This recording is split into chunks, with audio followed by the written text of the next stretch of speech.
귀로 즐기고 마음으로 느끼고 라디오로 함께 떠나는 성지순례 가는 날.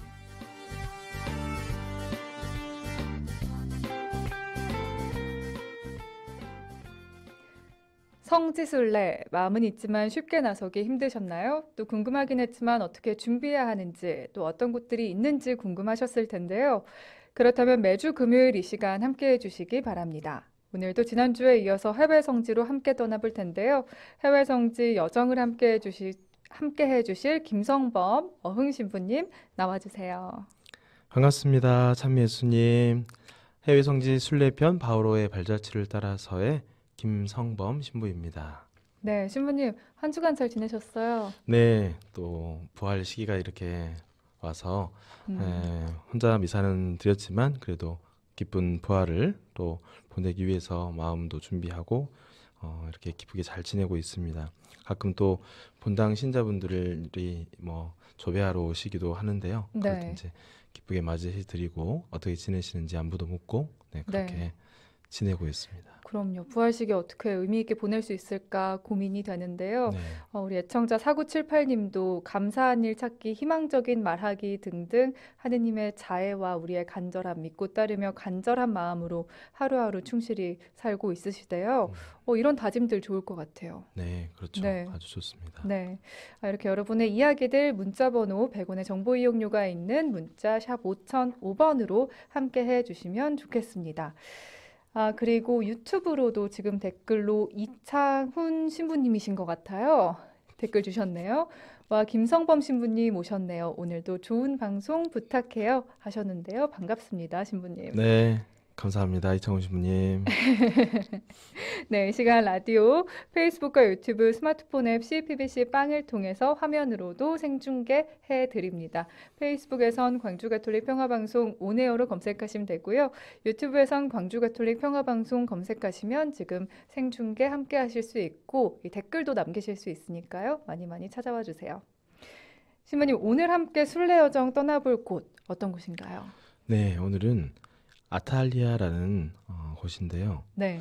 이곳은 사실 아탈로스라는 그 페르가몬의 왕이 건설을 하게 됐고 그래서 자신의 이름을 따서 BC 2세기경 명명한 도시입니다. 그리고 그의 후계자 아탈루스 3세가 이 도시를 로마에 기증했다라고 전해집니다. 워낙 경관이 빼어나고 지중해 바닷물이 맑고 따뜻해서 국내외 관광객들의 발길이 끊이지 않는다고 합니다.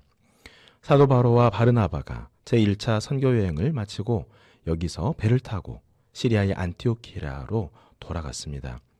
바오로 시대의 유물이 안타깝게 이곳에는 남아있지는 않습니다. 기껏해야 절벽 아래 아탈리아 옛 포구가 있을 뿐입니다.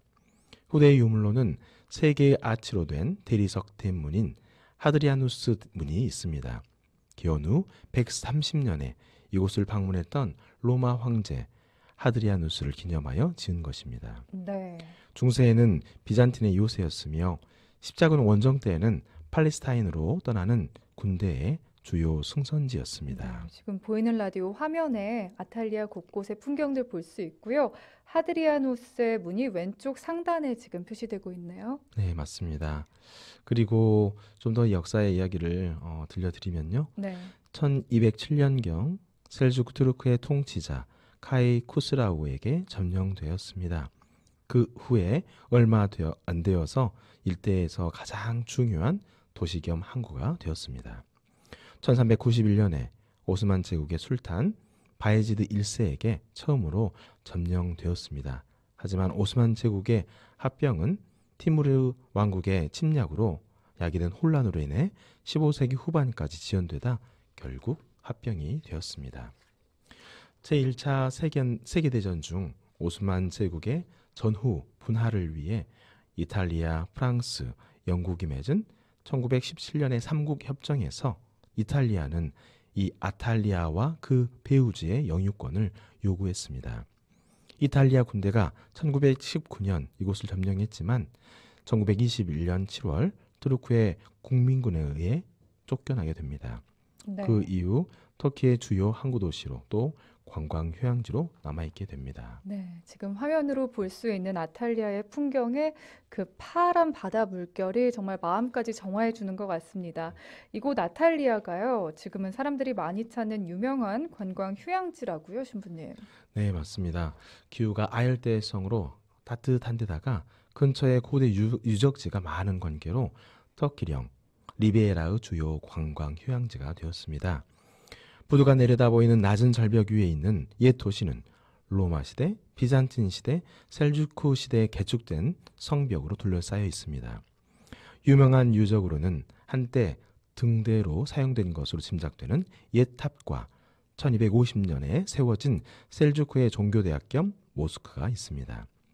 비잔틴 시대에는 교회였다가 셀주크 시대에 모스크로 바뀐 이 이블리 미나레의 일부가 지금 지역 고고학 박물관으로 쓰이고 있습니다. 이곳에는 인근 지역에서 발굴된 히타이트, 그리스 로마, 비잔틴, 투르크의 유물들이 소장되어 있습니다. 네, 그럼 성경 속에서 아탈리아는 어떤 모습이었는지 관련된 교회 전승 역사도 알려주세요, 신부님.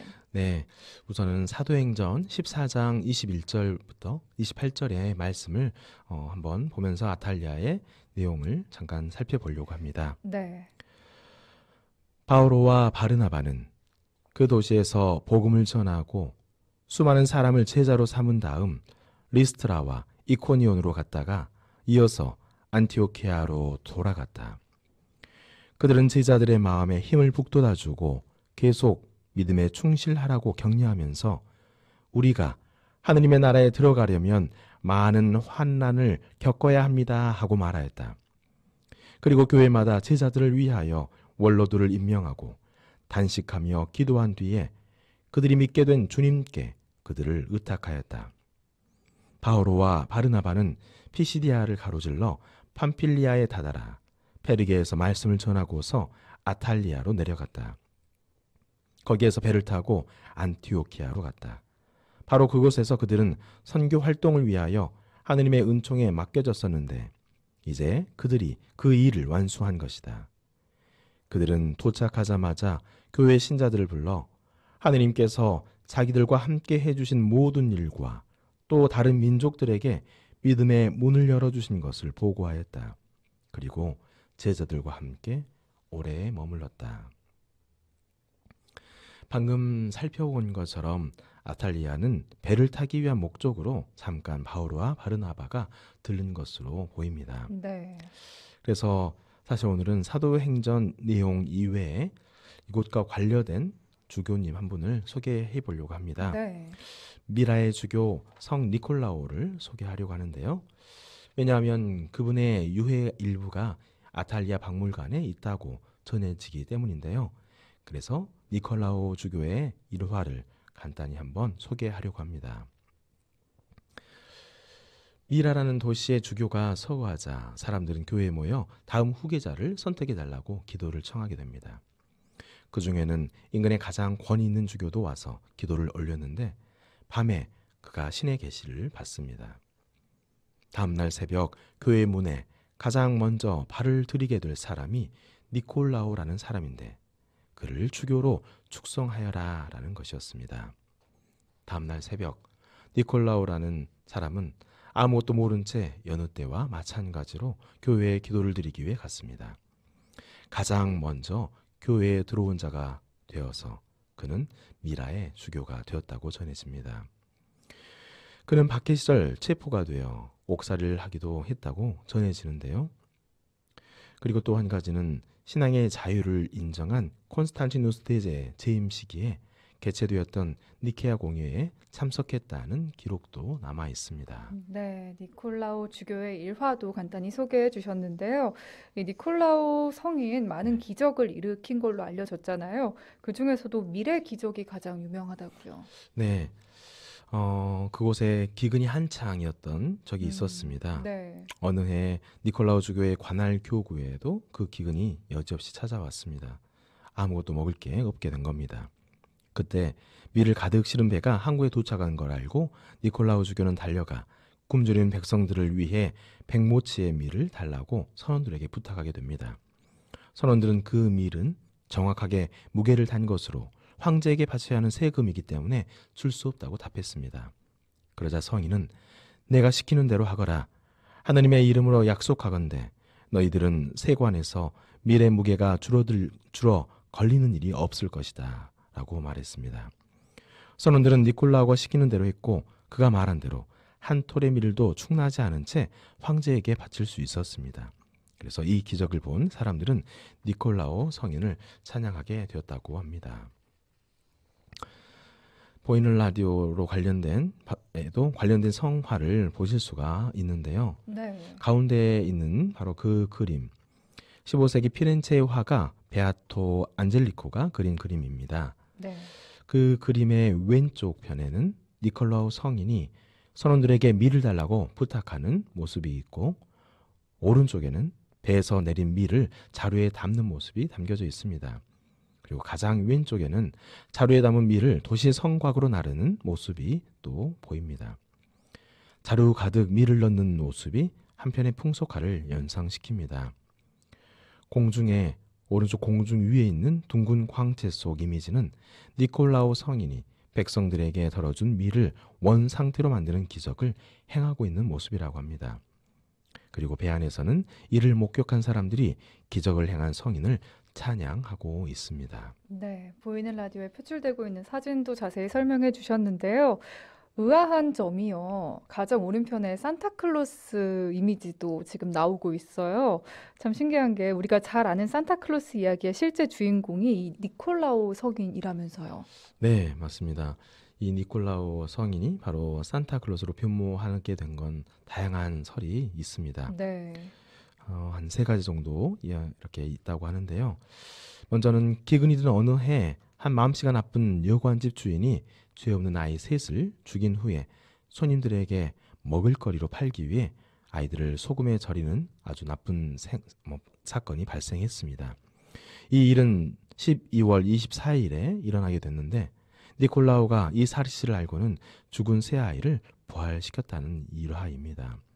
이 일로 인해 니콜라오 성인은 서유럽에서 어린이들의 수호 성인으로 알려지게 되었고 이후 크리스마스 때 아이들에게 선물을 주는 산타클로스로 발전하게 되었다라는 설입니다.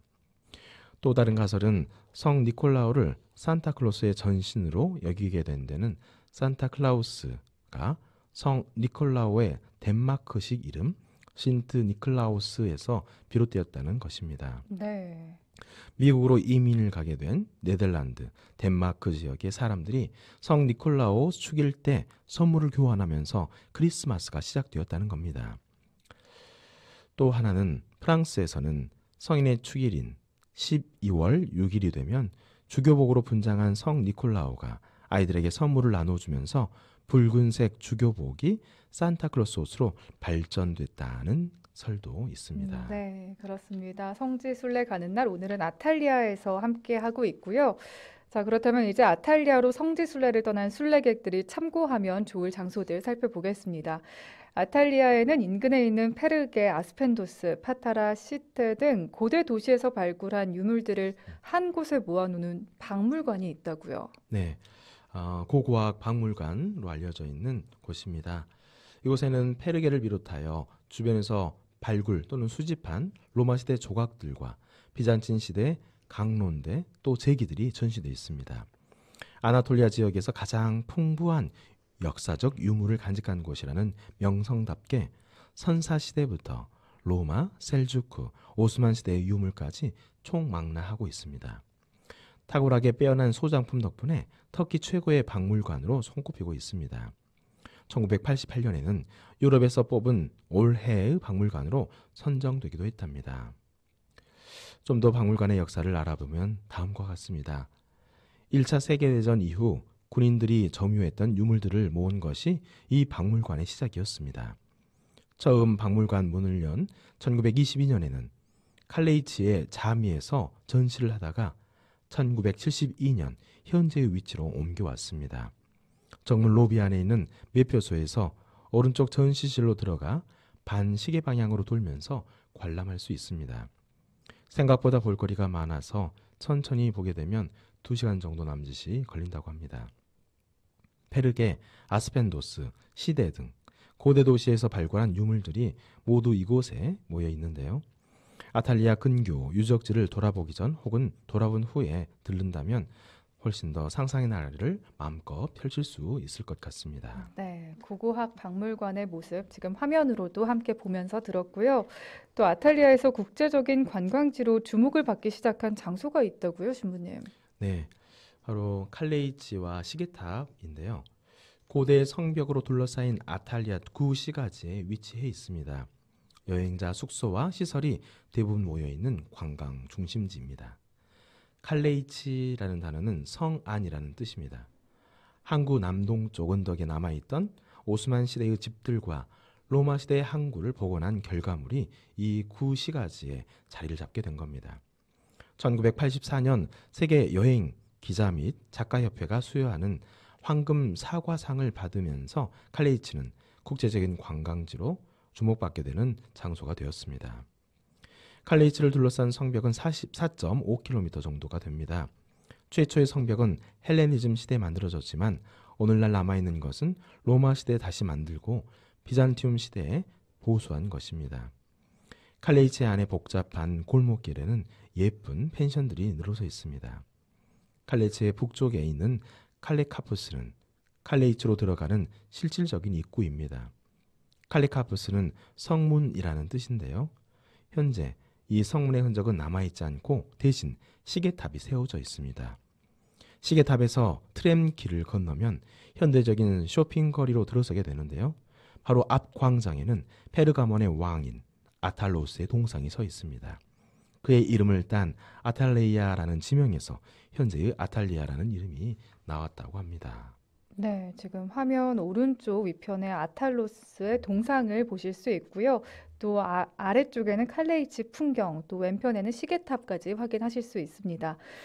그리고 아탈리아의 명소로 이블리 미나레, 또 이블리 자미가 손꼽힌다고 하는데 신부님 소개해 주신다면요. 네, 이것은 시계탑이 있는 광장의 남쪽에 우뚝 솟은 첨탑입니다. 이것이 이블리 미나레입니다. 39m의 아주 높은 높이를 자랑하는 아탈리아의 상징물입니다. 이블리라는 말은 홈이난이라는 뜻인데요. 미나레 외벽에 8개의 홈이 있어서 붙은 이름입니다. 두꺼운 붉은 벽돌을 쌓아 올려 미나레를 세우고 아래의 받침 부분은 짙은 푸른색과 터키석 색깔 타일로 장식을 했습니다. 미나레 아래 부분 대리석에는 셀주크의 술탄인 알라딘 케이쿠밭 1세가 세웠다는 문구가 쓰여 있습니다. 셀주크 시대에 아탈리아를 지배하기 전부터 있었던 비잔티움 교회 건물을 셀주크가 모스크로 사용하면서 바로 옆에 이블리 미나레를 세웠지만 현재 이 건물은 남아있지 않습니다. 1373년 이블리 미나레에서 조금 떨어진 위치에 새로운 이블리 자미를 만들었고 이후 수도승들의 거주지와 무덤 등이 더해진 복합 건물로 발전하게 됩니다. 신학교였던 미나레의 앞쪽 건물에는 현재 기념품 가게들이 들어서 있다고 합니다. 네, 바발다 바오로 사도의 발자취를 따라서 오늘은 사도 바오로의 1차 선교지 중에서 아탈리아로 떠나봤습니다. 함께 하시면서 유튜브 댓글로 이창훈 신부님이 박물관이 매력적인데요. 기회가 되면 그곳에 머물고 싶습니다. 라는 말씀 주셨고요. 또 마리아 도미니카님 빵톡으로 신부님 목소리가요. 공영방송 아나운서 같아요.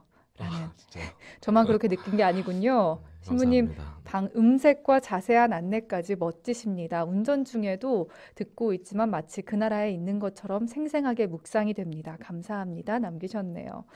자, 오늘은 바오로 사도의 1차 선교지 중에서 아탈리아로 떠나봤고요. 신부님, 다음 시간에 함께 떠나볼 곳은 어딘가요? 네, 이제 지금까지는 바오로 사도의 1차 선교 여행, 순례 여행을 함께 했다면요.